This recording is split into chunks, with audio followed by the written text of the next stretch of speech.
তবে আমার কাছে আল্লাহর দেয়া কণ্ঠ আছে, সেটা ব্যবহার করে আমি আজ আপনাদের সাথে কথা বলবো। আপনারা যারা আমার সামনে আজকে উপস্থিত আছেন, আমার ভাই ও বোনেরা যদি কেউ থেকে থাকেন, আমি আপনাদের সকলকে সালাম জানিয়ে বক্তব্য শুরু করছি। আসসালামু আলাইকুম।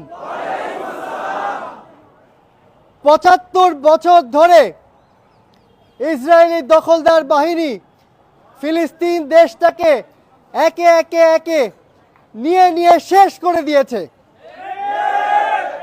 ওখানে না আছে কোনো খাদ্য, না আছে পানি, না আছে বিদ্যুৎ, না আছে তেল।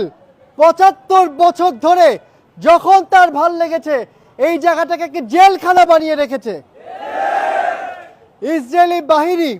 আজকে তারা জানে সেখানে হাসপাতাল আছে, তারা জানে সেখানে স্কুল আছে, তারা জানে সেখানে কলেজ আছে, তারপরও তারা সেখানে বোমা ফেলে ফেলে সব ধরনের সাধারণ নাগরিকদেরকে হত্যা করছে। আপনারা জানেন কিনা আমি জানি না, তারা অ্যাম্বুলেন্স পর্যন্ত তাদের হাত থেকে রক্ষা পায়নি। এমনকি লাশ রাখার যে ঘরগুলো, সেই ঘরগুলো আজকে এতটা ভিড় জমে গিয়েছে, মানুষকে অনেকটা জানাজা ছাড়াই দাফন করতে হচ্ছে। আমাদের পবিত্র মসজিদ পর্যন্ত, যেখানে আমরা সকলে যে আমাদের রব, আমাদের আল্লাহ রাব্বুল আলামিনকে ডাকি, সেই মসজিদ পর্যন্ত তারা ধ্বংস করতে দ্বিধাবোধ করেনি।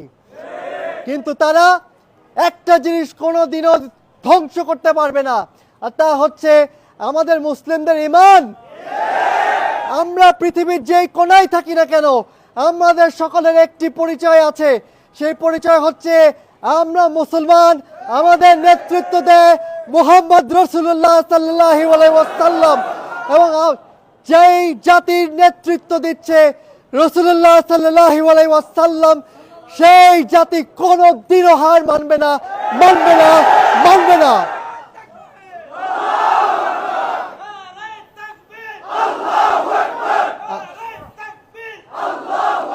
আজ আমি আপনাদের একটি কথা বলতে চাই। ফিলিস্তিনের পবিত্র মাটি মসজিদ আল আকসা শুধু ফিলিস্তিনের মানুষের যতটা, ঠিক আমাদেরও ততটা। মসজিদ আল আকসার প্রতি কোনো ধরনের অসম্মান আসলে আমরা বাংলাদেশে কেন, আমরা দুনিয়ার থেকে যত দূরেই থাকি না কেন, যতক্ষণ পর্যন্ত আল্লাহ গলায় জোর দিয়েছে সেই গলা আমরা ব্যবহার করব, ব্যবহার করব, ব্যবহার করব। আমি আজ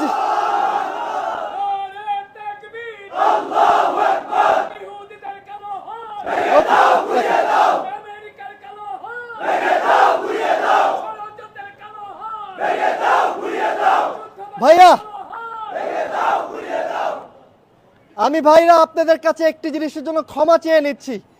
কালকে হঠাৎ করে চিন্তা করলাম যে অনেকেই তো ইসরায়েল বিভিন্ন দেশে তাদের লোকজনকে জড়ো করে তারা তাদের পক্ষে শক্তি দেখাচ্ছে। আমি চিন্তা করলাম দেরি করা ঠিক হবে না। আমি জানি আজকে খোলার দিন, আমি জানি আপনাদের সকলের কত কেউ না কত কষ্ট করে দূর দূরান্ত থেকে এসেছেন, আমি জানি আপনারা কাজ ফেলে এসেছেন। তারপরও অর্থের থেকে অনেক বড় যেটা দরকার সেটা হচ্ছে আমরা ইসরায়েলকে, আমরা পৃথিবীকে দেখাতে চাই তোমরা যদি ওখানে দল বাঁধতে পারো, আমরা এখানেও দল বেঁধে জমাট হতে পারি। আমি আপনাদের কাছে একটি জিনিসে ক্ষমা চেয়ে নিচ্ছি ভাইয়ারা। আমি সকাল থেকে চেষ্টা করেছি টি শার্টগুলো বানাতে, আমি মাত্র আজকে কয়েক ঘন্টায় 750টি পেরেছি, এর বাকি আমি পারিনি। তবে আমি ফেসবুকে একটা ঘোষণা ইনশাল্লাহ আবারও দেব। আমাদের এমবাসি থেকে অ্যাম্বাসেডর সাহেবরা যখন আরও টি শার্ট দিবে, আমি একটা ডেট আর তারিখ দিব। যদি সুযোগ হয় আপনারা নিজেরা এসে, নাহলে আপনাদের আত্মীয় স্বজনকে পাঠাবেন। আমার নিজেরও খারাপ লাগছে যে আমি সকলকে দিতে পারলাম না। আমি হাত জোর করে ক্ষমা চেয়ে নিচ্ছি আপনাদের কাছে।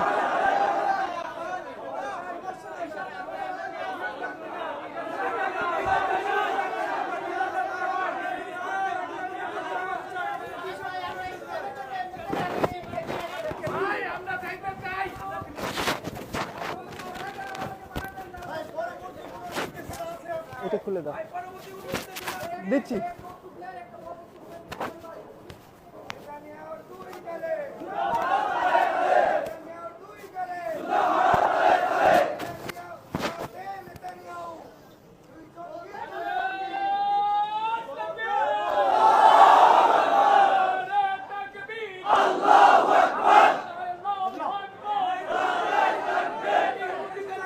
ভাইরা আমার,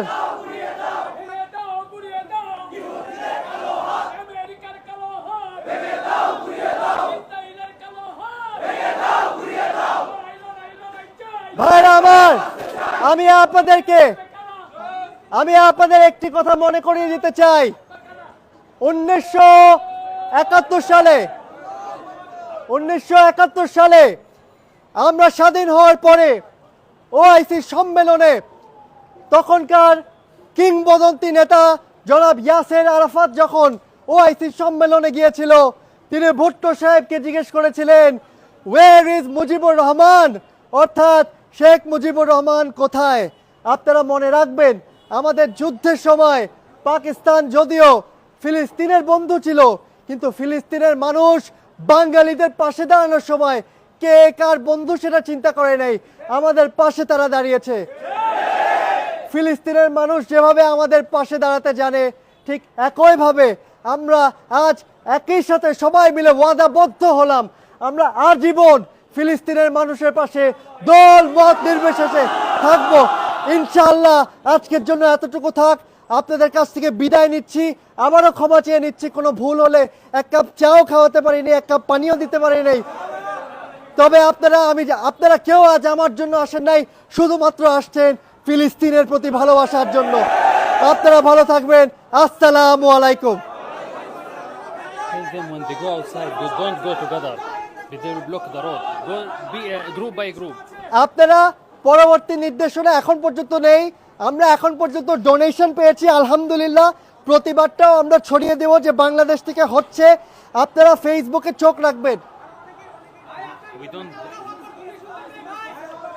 tell them don't protest outside. ভাইয়া আপনারা এখন একটু বাইরে যান, বাইরে এটা স্লোগান দেওয়া যাবে না, এটা বাড়িধারা ডিপ্লোম্যাটিক জোন, এখানে না অল্প অল্প করে যান, অল্প অল্প করে যান, বেশি মানুষ একসাথে হয়েন না।